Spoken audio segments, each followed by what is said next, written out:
بسم اللہ الرحمن الرحیم۔ سبق نمبر 9 ہم یہ پڑھ رہے تھے کہ عوامل سے متعلق ہم سبق پڑھ رہے تھے کہ عوامل کا بیان، ٹھیک ہے۔ عوامل کی دو قسمیں ہیں، جو عمل کرتے ہیں نا، عامل لفظی، عامل معنوی۔ پھر عامل لفظی کی 3 قسمیں، حروف عاملہ، افعال عاملہ اور اسماء عاملہ۔ حروف عاملہ کی 2 قسمیں، وہ حروف جو اسم میں عمل کرتے ہیں، نمبر 2 وہ حروف جو فعل میں عمل کرتے ہیں۔ ایک اسم میں عمل کرتے ہیں اور ایک کیا کرتے ہیں، فعل میں عمل کرتے ہیں۔ اسماء میں عمل کرنے والے حروف، ان کی 5 قسمیں۔ حروف جارہ، وہ حروف عاملہ جو اسماء پر داخل ہوتے ہیں انہیں جر دیتے ہیں۔ المال لزید، یہ کل 17 ہیں۔ جیسے لزید کون سے؟ با، تا، مین، الا، حتی، فی، لام، رب، ٹھیک ہے۔ یا لزید، یہ لام والا ہے، یہ ہے لام، ٹھیک ہے۔ رب واو قسم کے لیے آتا ہے، ان، علا، کاف تشبیہ کے لیے، مذ، منذ، حاشا، خلا، ادا، ٹھیک ہے۔ آج میں نے بھیجا تھا گروپ میں، باؤ، تاؤ، کاف، لام، واو، منذ، خلا، رب، حاشا، من، ادا، فی، ان، علا، حتی، الا، یہ میں نے جو ہے وہ گردان بھیجی تھی، گردان کیا کہتے ہیں اس کو، اس کی نا تصویر بھیجی تھی آپ کو، اپنے گروپ میں دیکھا ہوگا تو اس کو آپ نے دیکھ لینا ہے۔ دوسرا حروف مشبہ بفعل، یہ کل 6 ہے۔ ان، ان، کان، لاکن، لیت، لعل۔ ان حروف کا ایک اسم ہوتا ہے جو منصوب ہوتا ہے اور ایک خبر ہوتی ہے جو مرفوع ہوتی ہے۔ جیسے ان، بے شک، زیدن، زید قائم کھڑا ہے، ٹھیک ہے۔ ان یہ حروف مشبہ بالفعل، یہ کیا حرف مشبہ بالفعل۔ زیدن یہ کیا، یہ اس کا اسم ہے جو منصوب ہوتا ہے، ٹھیک ہے۔ قائم یہ اس کی خبر ہے جو مرفوع ہوتی ہے۔ تو اس میں زیدن ان کا اسم ہے اور قائم ان کی کیا خبر ہے، ٹھیک ہے۔ یہ آپ نے کل بھی آپ نے پڑھا تھا۔ آگے ہے ما ولا مشبہتین بالاسم، ما ولا مشبہتان بالاسم۔ ما اور لا، یہ ما اور لا جو لیس کے مشابہ ہیں، یہ دونوں لیس کی طرح عمل کرتے ہیں، یعنی اپنے اسم کو رفع، وہ مشبہ بالفعل اسم کو نصب دیتے تھے، یہ رفع دیتے ہیں، الٹ ہو گیا ہے۔ وہ خبر کو نصب دیتا تھا، یہ خبر کو وہ خبر کو رفع دیتا تھا، یہ خبر کو نصب دیتے ہیں، یعنی اس کا ما اور لا کا یہ فرق ہے۔ اچھا، یہ اپنے اسم کو رفع اور خبر کو نصب، جیسے ما زید قائمن، وہاں تھا ان زیدن قائمن۔ اب اس طرح یاد کریں گے نا اپوزٹ تو آسانی سے یاد ہو جائے گا۔ ما زید قائمن، زید نہیں کھڑا، میں زید ما کا اسم اور قائمن اس کی خبر ہے۔ اب چوتھا جو حروف جو اسماء میں عمل کرتے ہیں، چوتھا کیا ہے؟ لائے نفی جنس، وہ لا جو جنس کی نفی کرتی ہے، ٹھیک ہے۔ یہ نیچے، اچھا یہاں بھی آپ کو یہ نظر آئے گا، یہ دیکھیں، ٹھیک ہے۔ وہ جو حروف جارہ ہے نا، اس کا جو اپنا کیا کہتے ہیں، اس کا شعریہ لکھا ہوا ہے، ٹھیک ہے۔ باؤ، تاؤ، کاف، لام، واو، منذ، خلا، رب، حاشا، من، ادا، فی، ان، علی، حتی، الا، ٹھیک ہے۔ تو اس کو بھی آپ دیکھ سکتے ہیں، یہ آپ کو یہ نظر آئے گا، یہ صلی اللہ علیہ محمد، یہ دیکھیں، یہ آپ کو باؤ، تاؤ، کاف، لام، واو، منذ، خلا، رب، حاشا، من، ادا، فی، ان، علی۔ اچھا، یہ تو پچھلی بات ہو گئی نا۔ اچھا، بات یہ کہ لائے نفی جنس، ٹھیک ہے۔ لائے نفی جنس کی تفصیل کیا ہے؟ لائے نفی جنس کی تفصیل ہے یہ، نمبر 1 الف۔ اس لا کا اسم اکثر مضاف ہوتا ہے، لا کا اسم کیا ہوتا ہے؟ مضاف ہوتا ہے اور منصوب ہوتا ہے، اور اس کی خبر مرفوع ہے، جیسے لا غلام رجل، اس کا اسم مضاف ہوتا ہے، ٹھیک ہے۔ جیسے غلام ظریف، یہ اس کی خبر ہو جائے گی۔ کوئی عقل مند فہم والا شخص گھر میں نہیں، فی دار غیر میں نہیں ہے، یعنی آدمی کا غلام ظریف جو فہم والا، فی دار گھر میں کوئی ایسا آدمی کا غلام نہیں ہے، ٹھیک ہے۔ تو آپ نے کیا، لا غلام رجل، کوئی رجل آدمی کا غلام، ٹھیک ہے۔ جیسے غلام زید، زید کا غلام، تو رجل آدمی کا غلام، کوئی غلام نہیں ہے آدمی کا، ظریف عقل مند، فی دار گھر میں۔ تو یہ کیا ہے؟ الف، ٹھیک ہے۔ نہیں، پہلا اس لا کا اسم اکثر مضاف ہوتا ہے، ٹھیک ہے۔ تو اس میں کیا ہوگا؟ اسم، اس کا مضاف منصوب ہوگا اور اس کی خبر مرفوع ہوگی۔ با، یعنی دوسرا قانون، اگر اس کا اسم مفرد نکرہ ہو، اسم ہو اور مفرد ہو، رو بھی نکرہ، تو مبنی بر فتح ہوگا، مفرد و نکرہ بس، ٹھیک ہے، مضاف نہ ہو، اوپر والا مضاف تھا، کیا ہوگا؟ لا رجل فی الدار، گھر میں کوئی بندہ نہیں ہے۔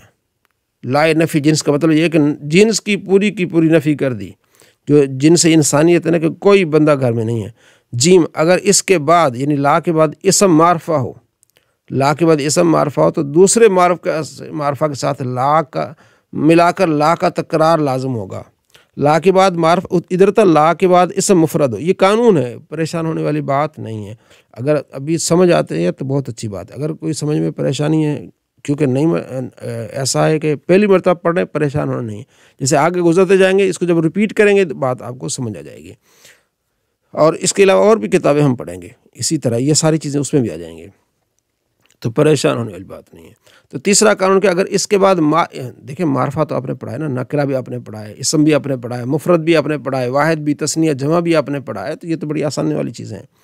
اگر اس کے بعد اسم معرفہ لا کے بعد اسم معرفہ ہو تو دوسرے معرفہ کے ساتھ ملا کر لا کا تکرار لازم ہوگا، اور لا ملغا العمل ہوگا، یعنی کچھ عمل نہیں کرے گا، اور یہ معرفہ مبتدا ہونے کی بنا پر مرفوع ہوگا، جیسے لا زید عندی ولا عمر، لا زید عندی ولا، لا کے بعد زید آ گیا نا، معرفہ ہے، تو اب اس کے کیا ہوگا، پھر دوسرا بھی لا اور دوسرا بھی معرفہ اس طرح لائیں گے، لا زید عندی ولا عمر، اس طرح عربی میں استعمال ہوتا ہے۔ نمبر چوتھا ہے دال، اگر اس لا کے بعد مفرد نکرہ ہو، مفرد کیا ہو، نکرہ ہو، اور لا ایک اور مفرد کے ساتھ مقرر ہو تو اسے 5 طریقوں سے پڑھنا جائز ہے، 5 طریقے جائز ہے، کوئی بھی ایک، جیسے لا حول ولا قوت الا باللہ، لا کے بعد مفرد ہے نا، ایک اور بھی مفرد لائیں گے، لا حول ولا قوت الا باللہ، لا حول ولا قوت الا باللہ، یہاں لام پر لا حول ولا قوت دونوں پر نصب، یا لا حول ولا قوت دونوں پر رفع، لا حول یا حول پر نصب، قوت پر رفع، تو لا حول ولا قوت الا باللہ، لا حول ولا قوت الا باللہ، یہ بھی پڑھ سکتے ہیں، لا حول ولا قوت الا باللہ، اس کو 5 طریقے سے پڑھ سکتے ہیں، تو ویسے مشہور کیا ہے، لا حول ولا قوت الا باللہ۔ تو یہ آپ نے پڑھا ہے کس کا جی، لائے نفی جنس کا اعراب، آپ نے کس کا پڑھا ہے، لائے نفی جنس۔ پہلا آپ نے پڑھا ہے کہ اگر لام کے بعد لائے نفی جنس، ٹھیک ہے، تو پہلا آپ نے کیا پڑھا ہے، اگر لا کے بعد اسم مضاف ہو تو پھر کیا ہوگا، منصوب ہوگا، جیسے لا غلام رجل، اور نمبر 2 پڑھا آپ نے باغ، اگر اس کا اسم مفرد نکرہ ہو تو مبنی بر فتح ہوگا، جیسے لا رجل فی الدار۔ تیسرا اگر اس کے بعد اسم معرفہ ہو تو دوسرے معرفہ کے ساتھ ملا کر لا کا تکرار لازم ہو جائے گا، جیسے لا زید ولا عمر، اس وقت کوئی عمل نہیں کرے گا۔ چوتھا اگر اس لا کے بعد مفرد نکرہ ہو اور لا ایک اور مفرد نکرہ کے ساتھ مقرر ہو تو اسے 5 طریقوں سے پڑھنا کیا ہے، جائز ہے، لا حول ولا قوت الا باللہ، لا حول ولا قوت الا باللہ، لا حول ولا قوت الا باللہ، لا حول ولا قوت الا باللہ، لا حول ولا قوت الا باللہ۔ بڑی مزیدار چیزیں۔ آخری بات، حروف ندا، کیا ہے، حروف ندا، یہ 5 حروف ہیں، کتنے ہیں جی، یہ 5 ہیں، یا، ایا، حیا، اے، حمزہ مفتوحہ، یا ہو گیا، ایا ہو گیا، حیا ہوگا، اے، یہ سارے کے حروف ندا ہے، حمزہ مفتوحہ۔ جس حرف پر یہ حروف جس پر داخل ہوتے ہیں اسے منادا کہتے ہیں، جس پر داخل ہوتے ہیں نا اسے، جیسے یا زیدو، یا حرف ندا ہوگی، زیدو کیا ہو جائے گا، منادا ہوگا، جس کو پکارا جا رہا ہے، ٹھیک ہے۔ اچھا جی، اس کی آگے پھر ہم کس میں، یہ اب اس کے قانون ہے، اگر منادا مضاف ہو، یعنی جس کو ہم بلا رہے ہیں وہ منادا کیا ہو، مضاف ہو، جیسے یا عبداللہ، ٹھیک ہے، یہ یا کیا ہے، یہ حرف ندا ہے، یہ حرف ندا ہے، ٹھیک ہو گیا، یہ جو عبداللہ ہے یہ منادا ہے۔ اب اس منادا کی بات ہو رہی ہے جس کو پکارا جا رہا ہے، کہتے ہیں کہ اگر یہ منادا مضاف ہو جیسے عبداللہ ہے، یا مشابہ مضاف ہو جیسے یا طالعن جبلن، یا طالعن جبلن، ٹھیک ہے نا، مشابہ مضاف ہے، یا نکرہ غیر معین ہو، نکرہ غیر، جیسے کوئی اندھا کہے یا راجلن، اے کوئی آدمی، خذ پکڑے، بیدی میرا ہاتھ، ٹھیک ہے، تو ان تمام صورتوں میں کیا ہوگا، ٹھیک ہے، تو کیا ہوگا، یہ دیکھیں منصوب ہوگا، یا عبداللہ، یا طالعن جبلن، یا رجل خذ بیدی، ٹھیک ہے، تو ان تمام صورتوں میں یہ جو منادا ہوگا کیا ہوگا، منصوب ہوگا، یا عبداللہ کہیں گے، جیسے کہتے ہیں نا یا رسول اللہ، اب آپ سمجھ آ گئی آپ کو، یا رسول اللہ الصلاۃ والسلام علیک یا رسول اللہ یا حبیب اللہ، تو یا حرف ندائے آگے جو اس کا اسم مضاف ہے، جب اسم اس کا مضاف ہو یعنی اس کا منادہ مضاف ہو تو وہ کیا ہوگا، اس پر نصب آئے گا، یا رسول اللہ، یا ارحم الراحمین پڑھتے ہیں نا۔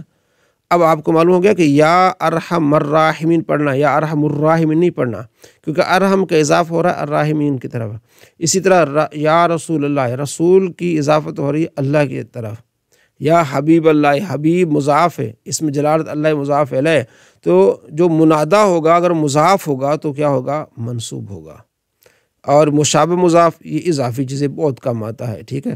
اور یہ دوسرا نکرہ غیر معین، یہ بھی ایسے ہی بس پڑھنے کے لیے اتنا ہی کافی ہے۔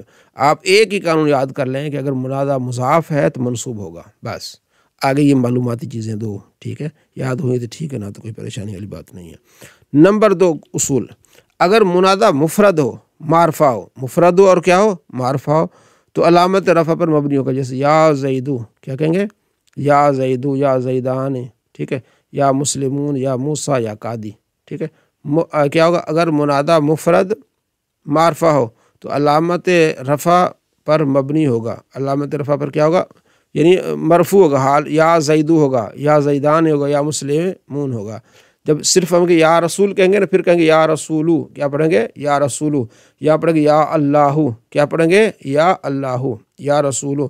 یا رسول کا اگر اضافت کریں گے کسی اور کی طرف، یا رسول مضاف بنے گا، پھر ہوگا یا رسول اللہ، یا حبیب اللہ، یا خاتم النبیین، الصلاۃ والسلام علیک یا خاتم النبیین، ٹھیک ہے۔ تو اسی طرح کئی ایسے جو آپ کو غلطی سے آپ نے پڑھا، نحو کو پڑھنے کا مقصد یہ ہوتا ہے کہ آپ عربی زبان بولتے ہوئے آپ غلطی سے بچ جائیں۔ اب کوئی بھی یا ارحم الراحمین نہیں کہے گا جو آپ میں سے ہو، کیونکہ آپ نے پڑھ لیا کہ جب یا کا یا حرف ندا ہے اور جس کی طرف جس حرف پر یہ ہے اسے منادا کہتے ہیں، تو منادا اگر مضاف ہے تو وہ منصوب ہوگا، تو اب یا ارحم الراحمین ہوگا، یا رسول اللہ ہوگا، یا حبیب اللہ ہوگا، ٹھیک ہے۔ اور اگر منادا مفرد معرفہ ہے تو علامت رفع پر مبنی ہوگا، یا زید ہوگا، یا علی ہوگا، یا حسین ہوگا، ٹھیک ہے، اور یا اللہ ہوگا، یہ چیزیں، ٹھیک ہے۔ تنبیہ خیال رہے کہ ان حروف میں سے ای اور حمزہ مفتوحہ منادا قریب کے لیے آتے ہیں، ای اور کہتے ہیں یا ایھا النبی، اے نبی، ٹھیک ہے، یا ایھا النبی، اور ایا اور حیا منادا بعید کے لیے آتے ہیں، اور یا عام، یا ہے عام کے لیے ہوتا ہے، قریب کے لیے بھی استعمال ہوتا ہے اور بعید کے لیے بھی استعمال ہوتا ہے۔ صلی اللہ علی محمد صلی اللہ علیہ وسلم۔